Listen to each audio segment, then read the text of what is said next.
Bonjour à tous, j'espère que vous allez bien. Alors attention aux âmes sensibles parce qu'aujourd'hui on va parler d'une guerre de gangs qui est allée beaucoup trop loin. Sauf que si je vous parle de ça, c'est parce que la chose qui alimente cette rivalité, c'est la musique. Et plus précisément la musique de deux rappeurs.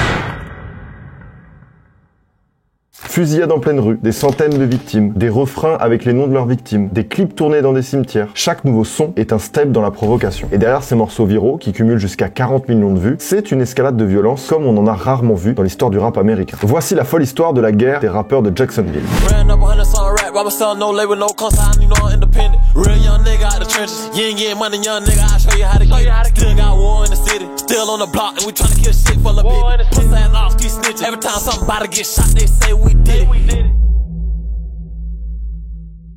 La Floride, c'est les palmiers, les plages ensoleillées, mais aussi Jacksonville, la ville la plus peuplée de l'État. Là-bas, dans les années 2010, l'ambiance est celle qu'on pourrait s'imaginer d'une ville moyenne du sud des États-Unis. Du béton, quelques gratte-ciel, 2-3 parcs et c'est à peu près tout. Jacksonville, c'est une ville un peu tranquille où il se passe pas grand-chose. Tout du moins dans le centre-ville. Parce que si on s'éloigne un petit peu dans les alentours et dans la périphérie de Jacksonville, Jacksonville est la ville la plus étendue des États-Unis. Toute son agglomération mesure 2265 km². Et pour que vous vous rendiez compte, la ville de New York, c'est 783 km². Jacksonville, c'est 3 fois plus grand. Et par rapport à Paris, ça fait ça. Du coup, entre le centre-ville et les quartiers, il y a une grande distance géographique, mais aussi sociale. Sa banlieue est réputée pour être très dangereuse. Juste en 2022, on y compte 167 meurtres. Oui, c'est beaucoup, et c'est même une des moyennes les plus hautes du pays. Ce qu'il faut retenir, c'est que, globalement, il fait pas si bon vivre que ça à Jacksonville. Du coup, on y raconte que dans ces quartiers, presque tout le monde est armé, et que tout le monde porte une arme à feu même s'il faut aller à l'église. Et ça, c'est à cause d'une chose, les guerres de gangs. Et l'un des responsables de cette situation, c'est lui. Il s'appelle Kenyatta Bullard, plus connu sous son nom de scène, Young Ace. Kenyatta, il a une vie assez compliquée. Il est né en 98 à Chicago, et quand il est encore enfant, il déménage avec ses 12 frères et sœurs à Jacksonville. Kenyatta grandit sans son père qui est en prison pour purger une peine de 15 ans, et c'est donc sa mère qui va essayer de joindre les deux bouts, et essayer d'élever tant bien que mal cette grande famille. Et pour Kenyatta, c'était pas si simple que ça de grandir sans son papa, parce que c'était lui qui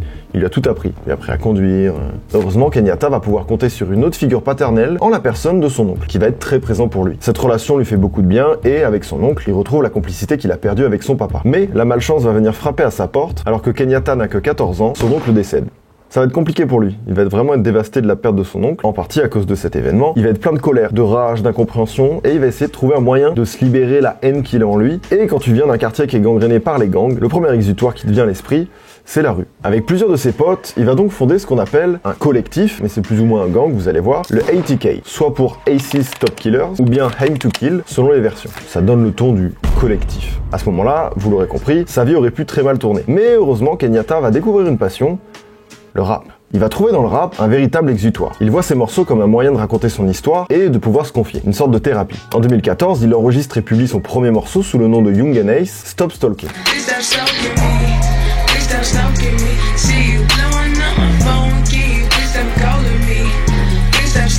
Bon, c'est pas ouf, mais il lâche rien. Il enchaîne un peu les maquettes, il essaie de se faire de l'argent à droite à gauche pour payer les séances studio, etc. Il va faire ça pendant 3 ans. Et en 2017, il sent qu'il tient quelque chose. Alors il sort le clip de Go to War avec plusieurs membres de son crew.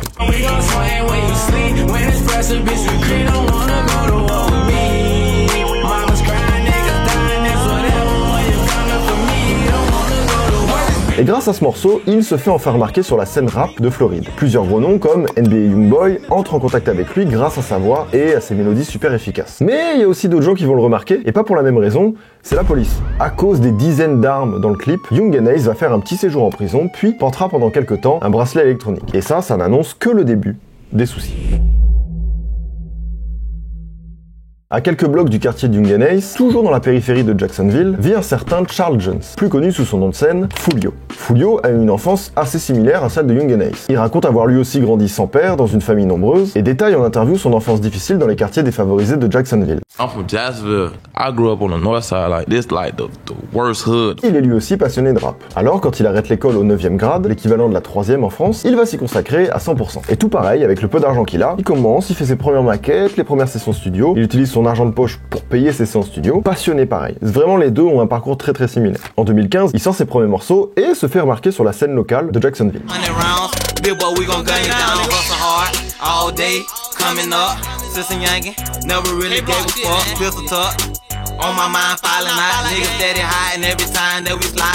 Et de son côté, Foolio a aussi un collectif, le KTA, qui signifie tout simplement Kill Them All. Là aussi, ça annonce la couleur. Avec l'aide du KTA, Foolio continue de travailler ses morceaux, il fait de plus en plus de concerts à travers la ville et gagne petit à petit en popularité. Mais évidemment, vous avez vu l'intro, l'histoire ne se déroule pas comme prévu. En 2017, sans qu'on sache vraiment trop pourquoi, un bif va éclater entre les deux rappeurs. Et là, il y a différentes versions, certains disent qu'ils se souviennent même pas du début de l'embrouille, tellement il y a eu d'embrouille depuis. Bref, ils peuvent pas se saquer. Peut-être c'est physique, peut-être c'est une histoire sombre qu'on a plus, peut-être on sait pas. On sait rien, mais il se trouve que Young Ace et Foolio vont commencer à sortir des diss tracks, c'est-à-dire des morceaux où t'attaques frontalement ton adversaire. Et les diss tracks, c'est quasiment une tradition dans le rap américain. Ice Cube a provoqué NWA, Tupac l'a fait pour Biggie, et il y en a eu des centaines d'autres. Jusque-là, c'est plutôt monnaie courante. Mais vous allez voir que Young Ace et Foolio, c'est peut-être un poil un cran au-dessus, étant donné qu'ils n'ont aucune peine.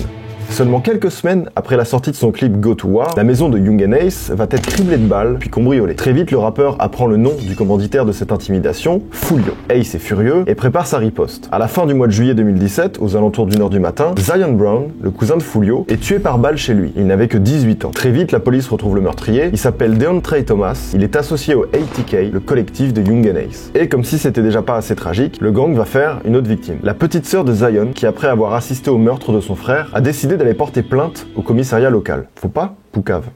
Quelque temps après, elle tombe dans une embuscade, on lui aurait tiré dessus pas moins de 14 fois. La violence du truc. Du côté de Foolio, il est évidemment dévasté par la nouvelle, il a perdu son cousin, sa cousine, dans des circonstances horribles, à cause d'un morceau de musique de base. Mais chez lui, pas le temps pour les regrets, il est temps de préparer sa revanche. Nous sommes le 7 juin 2018. Young Ace, son petit frère et ses deux meilleurs potes sortent faire un tour en ville pour aller manger dans un resto japonais. Aujourd'hui, c'est l'anniversaire de son petit frère, alors Young Ace veut faire les choses bien. Ils passent une partie de l'après-midi au centre commercial, ils font des stories, etc. Tout se passe bien. Mais à cause des stories qui ont été postées tout le long de l'après-midi, le clan de Foolio va les localiser. Le gang de Foolio arrive sur place. Ils attendent que Ace, son petit frère et ses amis sortent du restaurant et les prennent en filature. Au premier feu rouge, les hommes armés sortent de leur voiture et ouvrent le feu sur celle de Young Ace. Ce jour-là, tout le monde mourra, sauf Young Ace. Et ils avaient tous 18 ou 19 ans. The shooter followed the three, along with a fourth survivor, from a restaurant at the St. John's Town Center to the Town Center Parkway, then opened fire. Sheriff Mike Williams says this shooting is gang-related, not an accident. Quelques heures plus tard, Foolio publie une story sur son Instagram pour se moquer de la fusillade et il se réjouit de la mort de son rival. Sauf que Young Ace est bel et bien vivant. Il a été transporté d'urgence à l'hôpital et malgré ses 9 balles dans le corps, il a survécu. Et bon, je vais pas essayer de vous tirer de la compassion, c'est une épreuve pour Kenyatta, pour Young Ace. C'est... voilà. Il va évidemment beaucoup souffrir de cet épisode-là. Il a perdu genre ses meilleurs potes, son petit frère. Et à ce moment-là, il va décider peut-être d'un peu calmer le jeu, au moins le temps de se remettre déjà de ses blessures, parce que le Gadjo il a pris 9 balles quand même. Et à ce moment-là, il va décider de se plonger à 100% dans sa passion, la musique. Il sort un nouvel album, Life of Betrayal, dont un feat avec NBA Youngboy. Mais son plus grand succès, ce sera surtout ce titre, publié sur la chaîne World Star Hip Hop.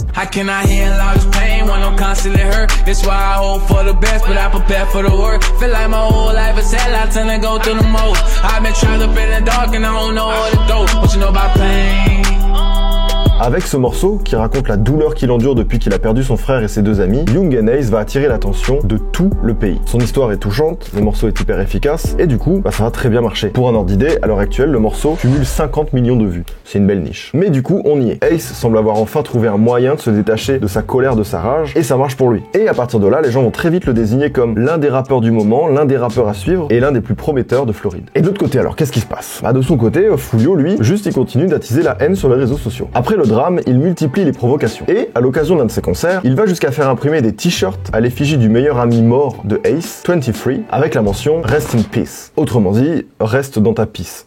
Sauf que pour Ace, il dépasse un peu les bornes. Et même si finalement il avait toutes les clés en main pour échapper à tout ça, quitter les guerres de gang, etc., c'est trop pour lui et il va replonger dans la violence. Car dans le fond, je pense qu'il est porté par une seule source de motivation, la vengeance. Quelques mois plus tard, en février 2019, le petit frère de Foolio, surnommé Bibi, rentre de l'école et se pose en bas de chez lui avec ses potes. Ils discutent, passent du bon temps, quand tout d'un coup, plusieurs personnes armées foncent dans leur direction. Pris de panique, Bibi essaie d'échapper à son assaillant, mais c'est trop tard. Il le rattrape et lui tire dessus à bout portant, au milieu de la rue, en plein après-midi. Il avait 16 ans. Très vite, le tueur est retrouvé. Il s'appelle Keiso et c'est un membre du ATK, le gang de Young Ace, évidemment. Et quand Foolio apprend la nouvelle, il est à son tour dévasté. Il lui a rendu l'appareil. Mais cette guerre est sans pitié. Alors qu'il vient à peine de perdre son petit frère, ses rivaux vont enchaîner les provocations. Keiso, le tueur donc, quelques jours plus tard sort un diss track avec un refrain on ne peut plus clair. Queso bitch, Glocks and Rugers, we be hitting shit. We flipping shit, don't run, we chase it down, we blitzing shit. We blitzing shit, don't be bib it out, we hitting shit. And shots little bitch, bib it out. Et il ne s'arrête pas là, il utilise une photo de Bibi en cover de sa nouvelle mixtape et s'affiche sur les réseaux sociaux avec des maillots de basket floqués Bibi. Et le pire, c'est que ça marche. Le morceau aujourd'hui cumule plus de 8 millions de vues. Du côté de la famille, la mère de Bibi va organiser une cérémonie en l'honneur de son fils. Et alors qu'elle essaie tant bien que mal de retenir ses larmes, elle implore une seule chose, que les guerres de gang s'arrêtent. The reason a lot of these murders not getting solved is because ain't nobody saying nothing. I just want justice for my child. I'm gonna rock this city until they get justice for my baby. De son côté, Foolio décide de mettre cette rivalité entre parenthèses, au moins le temps d'un hommage. Début 2020, il sort le morceau Bibi Story. Vous l'aurez deviné, morceau dans lequel il raconte toute la peine qu'il a endurée à cause de cette perte.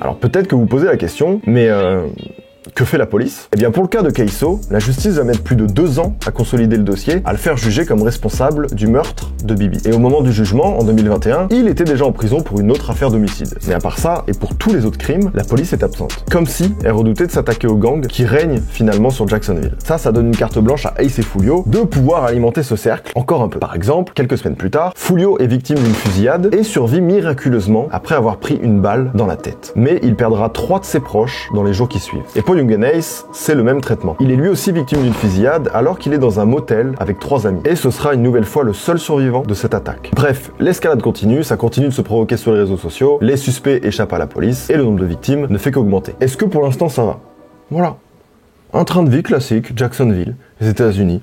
Bon, après toutes ces humiliations des deux côtés, c'est Young & Ace qui va frapper un grand coup. Mais cette fois-ci, en musique. On est en 2021. Et c'est une belle après-midi ensoleillée. Ace et d'autres rappeurs de son collectif décident d'aller tourner un clip sur un terrain de golf. À première vue, on se dit que c'est une bonne ambiance, les gars sont là en train de s'ambiancer en chariot, en tenue de golfeur. Pourquoi pas? Qu'est-ce qui pourrait mal aller?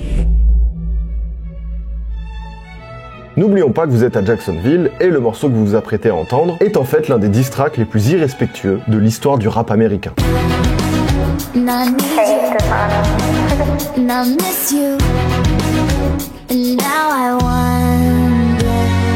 Vous avez reconnu le sample de la chanson d'amour A Thousand Miles de Vanessa Carlton, là le clip avec son piano. Et bien en parlant de chanson d'amour, sur le refrain de la chanson de Young & Ace, ils se vendent tout simplement des meurtres commis par son gang et en fait la liste de ses victimes.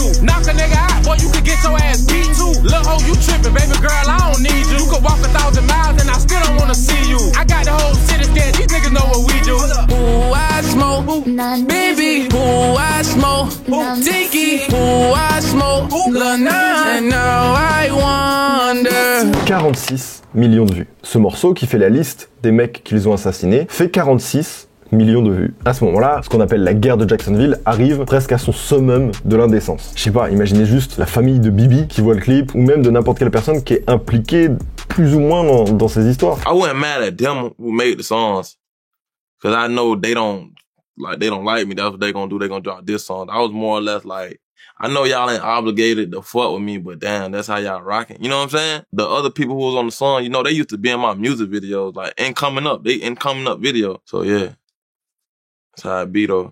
En tout cas, Foolio, lui, ne l'a pas du tout bien pris. Pas du tout. En même temps, donc, sur un sample de When I See You de Fantasia, je sais pas ce qu'ils ont avec les samples des années 2000, il va en réponse chanter un refrain où il va raconter en détail la mort de ses adversaires. Et notamment, le jour où Young & Ace a perdu son petit frère dans un drive-by.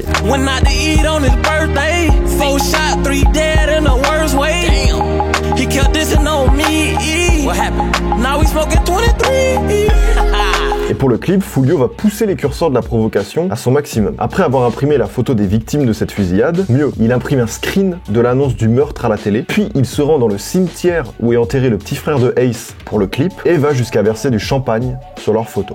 Pause. Oui. Il s'agit de ça. Encore une fois, le morceau va faire beaucoup de bruit, je crois qu'aujourd'hui il est à plus de 40 millions de vues. 40 millions de vues pour un des morceaux les plus humiliants et peut-être un des diss tracks les plus irrespectueux de l'histoire du rap. Je sais pas si on se rend compte. Après ça, les deux rappeurs vont continuer de se répondre en musique, par clip interposé, mais également dans la rue. Dans son clip sorti en 2021, List of Dead Ops, Foolio cite les noms de ses ennemis morts. On en compte au total 41. Let's talk about dead ops. I got a list, name one by one. They all got blitz. I need y'all to listen and pay attention. I'm tired of the acting, I'm tired of the game. Thought got hit in the head, he tried to swim at the pool. Big baby got caught in the morning on the bus, was going to school. Quan had died in the suburbs, remember that shit hit the news. Top got hit in his top, done he should have had a tool. Cause some of that boy was a fighter, but he got lit like a lighter. When shot died, get fooled, I heard it pulled out like a diaper. Damn. Hey, I heard Linford was flying, he died with strike like a tiger. Hey, Shondell got kidnapped, he should have paid like a Bible. Au final, cette guerre, qui est encore en cours à l'heure actuelle, aurait été responsable de plus d'une centaine de morts. Une centaine de morts. Mais vous avez vu de quoi ça part? Ajoutez à ça les personnes blessées lors des fusillades, les traumatismes, les familles brisées. Une chose est sûre, la guerre de Jacksonville aura fait énormément de mal à ses habitants, mais aussi à ses protagonistes. Là, normalement, vous avez envie de me poser la question, mais comment ça se fait que personne n'arrive à arrêter ce carnage? Il faut que se tirer dessus et se tuer. Il y a bien la police, il y a bien quelqu'un qui peut dire stop, parce que on est tous au courant. Pourquoi on fait pas quelque chose? Pourquoi Young and Ace ou Foolio ne sont pas traînés en justice, étant donné que, ils ont avoué. Ils font des clips entiers où ils citent les gens qu'ils ont tués. C'est facile. C'est censé être facile. D'autant plus qu'aux États-Unis, les paroles des chansons peuvent être utilisées comme preuve contre les accusés. C'était par exemple le cas du rappeur Bobby Shmurda, l'auteur de ça.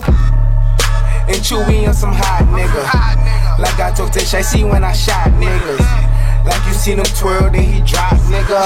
And we keep the mind millies on my block, nigga. Dans le morceau, Bobby raconte qu'il vend de la drogue depuis le lycée, qu'il possède des armes à feu, et il cite aussi tous ces rappeurs qui trempent avec lui dans ses affaires un peu louches. Et les procureurs s'en sont juste servis pour monter le dossier. Prison. Donc ça existe. Plus récemment, en mai 2022, Young Thug a été arrêté et jugé dans un tribunal d'État dans le cadre d'activités liées à des gangs armés. Les procureurs le soupçonnaient d'utiliser son label comme une façade pour cacher des activités criminelles à base de trafic, crimes en tout genre et surtout des meurtres. Et depuis, il est derrière les barreaux et il joue à Candy Crush. Y a pas de vanne. Sa meuf qui nous a donné ça en nouvelle de Young Thug. He has an iPad and he plays Candy Crush. Candy Crush every fucking day. Alors qu'est-ce qui empêche les juges de condamner Young and Ace et Foolio devant un tribunal? Eh bien, on sait pas vraiment. Sur ce point de l'histoire, il y a un énorme flou que tout le monde semble avoir du mal à expliquer. Dites-vous qu'il y a même des gens qui ont créé des subreddits pour tenter d'éclaircir ce point-là, tant on ne sait pas pourquoi. Finalement, cette histoire témoigne d'une chose. Les réseaux sociaux, ça peut évidemment être chouette, utile et bienveillant, mais ça peut aussi pousser les gens à faire des choses de plus en plus folles. Parce que si cette guerre existe, c'est sûrement en grande partie à cause du public qui suit de très près cette rivalité depuis ses débuts, qui regarde ses contenus de plus en plus violents et qui du coup alimente le bif en lui donnant du crédit. Et moi-même, en vous racontant tout ça, je fais quelque part partie d'un espèce de schéma malsain où ça intéresse quand même les gens de voir ça. Et pour eux qui sont acteurs de ce truc-là, c'est, je pense, une sorte de cercle vicieux, parce que peut-être que sans les milliers de réactions qu'il y avait qui les ont poussés à agir, à répondre, à faire ce que tu veux, peut-être que ça serait pas allé si loin. Ça rappelle un phénomène de mode, la trend TikTok du morceau He's Dead, qui était devenu viral en 2021. Ce refrain faisait également la liste des ennemis morts tués par les rappeurs.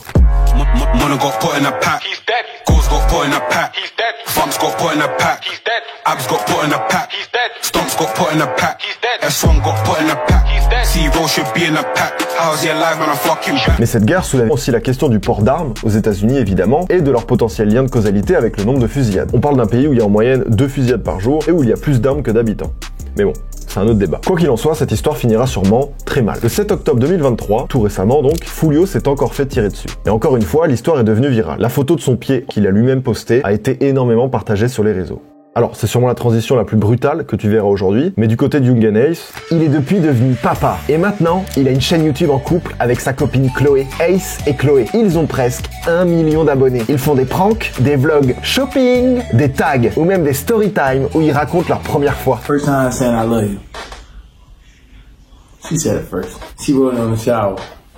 Alors attention, je sais que j'ai cliqué sur sa chaîne et j'ai vu un prank où sa meuf a un sextoy et elle doit payer des trucs dans le magasin et il lui envoie des vibrations et elle doit pas réagir. Enfin, le prank, c'est ça, quoi.